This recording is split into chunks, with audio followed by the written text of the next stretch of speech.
Hello friends, कैसे आप सब लोग and thanks for watching my channel. दोस्तों, वीडियो शुरू करने से पहले रिक्वेस्ट है कि आप चैनल को सब्सक्राइब कर लीजिए और साथ ही में नोटिफिकेशन का बेल भी दबा दीजिए ताकि मैं जब भी कोई नया वीडियो अपलोड करूं तो वो आपको नोटिफाई हो जाए। दोस्तों, इस वीडियो में हम जिस स्टॉक के बारे में डिस्कस करेंगे, बजाज ग्रुप की कंपनी है और आपको देखने मिल ही गया होगा चार्ट पैटर्न कैसा है। अब जो मेजॉरिटी स्टेक है वो प्रमोटर का 60% का स्टेक है, तो उसमें कोई इशू नहीं है। फंडामेंटल भी रीज़नेबल है, लेकिन जो इशू है वो है इनका वैल्यूएशन। इनका वैल्यूएशन बहुत ज़्यादा हाई है, मतलब 100 के ऊपर का प्राइस टू अर्निंग रेशियो है।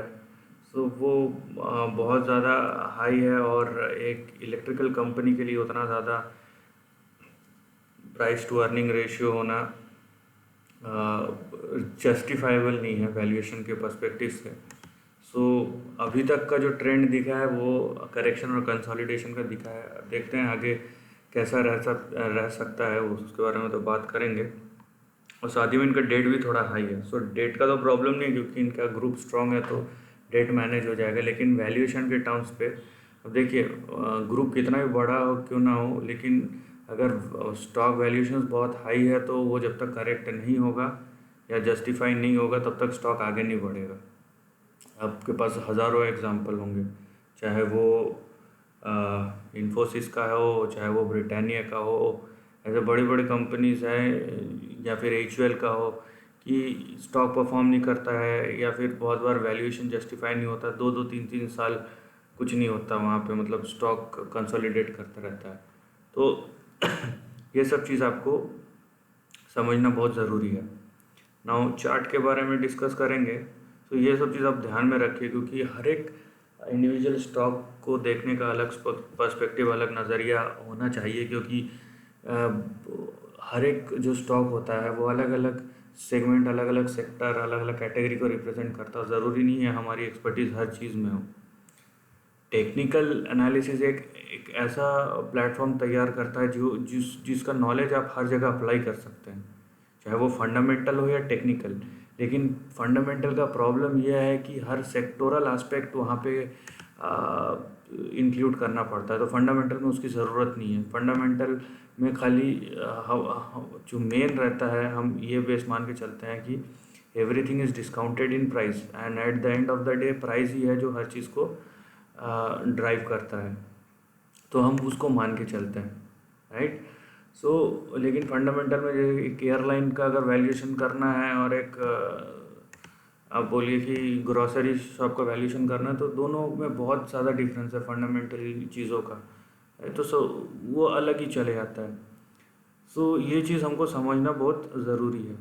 नाउ देखिए, यहाँ पे आपको ट्रेंड बना के हम दिखा रहे हैं कि ये प्रीवियस ट्रेंड है। यहाँ पे ट्रेंड आपका क्लियर शॉट दिख जा रहा है। देखिए, सिंपल सा है, और कंपनी ने जिस टाइप का रिटर्न दिया है वो भी बहुत एक्स्ट्रा ऑर्डिनरी है कि वो उसके बाद आपको स्टॉक स्प्लिट, डिविडेंड, ये सब भी मिल रहा है। सो और इतने बड़े ब्रांड की कंपनी है बजाज ग्रुप की, तो उसका भी एक अलग रहता है ना। यहाँ पे देखिए, ये अपने सपोर्ट लेवल से ऊपर गया है। सो अगर हम वैल्यूएशंस को पैरामीटर मान के देखें तो जाहिर सी बात है ये नीचे नहीं गिरना चाहिए, क्योंकि अगर ये नीचे गिरता है,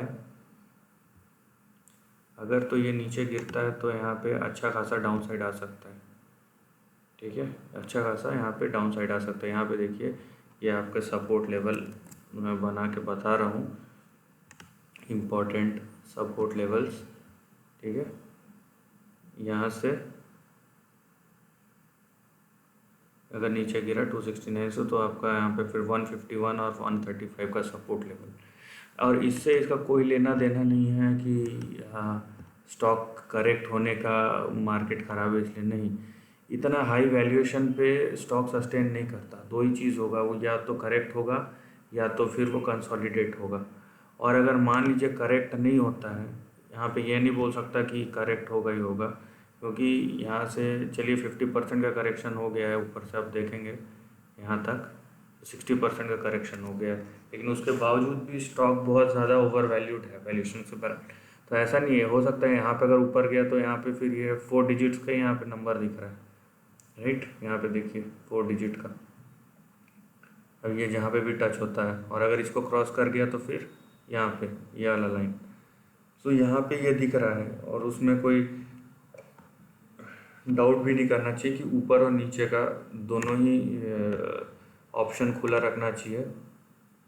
लेकिन आ, हमें फिर अगर ऊपर वो जाते जा रहा है तो हमें जो अपना प्लान ऑफ एक्शन है उस हिसाब से बनाना चाहिए कि भाई कि देखिए फिर वैल्यूएशन पैरामीटर पे एक लेवल के बाद फिर वो नहीं जा पाएगा ऊपर, ठीक है, उसको करेक्ट होना ही पड़ेगा।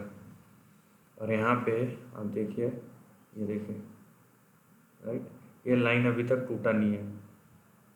सो अगर इसको जाना है तो कम से कम 400 के ऊपर ट्रेड करना पड़ेगा, 400, 420, 430 के ऊपर। उसके बाद सस्टेन किया, ये लाइन को क्रॉस कर सस्टेन किया, तब हम बोलेंगे यहाँ तक जा सकता है।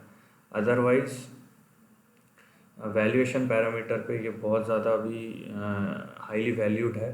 सो वैल्यूएशन इसको कंसोलिडेशन या करेक्शन में धकेल सकता है, एंड इस बात का आपको ध्यान रखना है। यहाँ पे देखिए हम आपको ट्रेंड भी बना के बता दे रहा हूँ, ये चैनल है और ये जो चैनल यहाँ पे फॉर्मेशन हुआ है, मैं हमेशा बोलता हूँ कि ये जो ग्रामोफोन का पैटर्न है, ये जब टॉप में फॉर्मेशन होता है तो ये कभी भी पॉजिटिव नहीं होता, ये नेगेटिव चार्ट पैटर्न है, ठीक है। सच ये देखिए कैसे एक्सटेंड हो रहा है, तो ये नेगेटिव चार्ट पैटर्न है। सो इसका ध्यान रखिए। और जब वैल्यूएशन जस्टिफाई होगा उतने ही तेज़ी से ऊपर बढ़ेगा, इसमें कोई डाउट नहीं है। देखिए यहाँ 2016 से 2018 में 2 साल में 300% का रिटर्न दिया है। तो जैसी वैल्यूएशन जस्टिफाई होगा वो ऊपर बढ़ेगा। और अगर आप लॉन्ग टर्म होल्डर है, मान लीजिए आपने 2003 में खरीदा है, तो देखिए आपको यहाँ पे 40,000% का रिटर्न दे चुका है। So no doubt history background promoter बहुत स्ट्रॉन्ग है, वैल्यूएशन एक कंसर्न है, सो उसको आप ध्यान रखेंगे।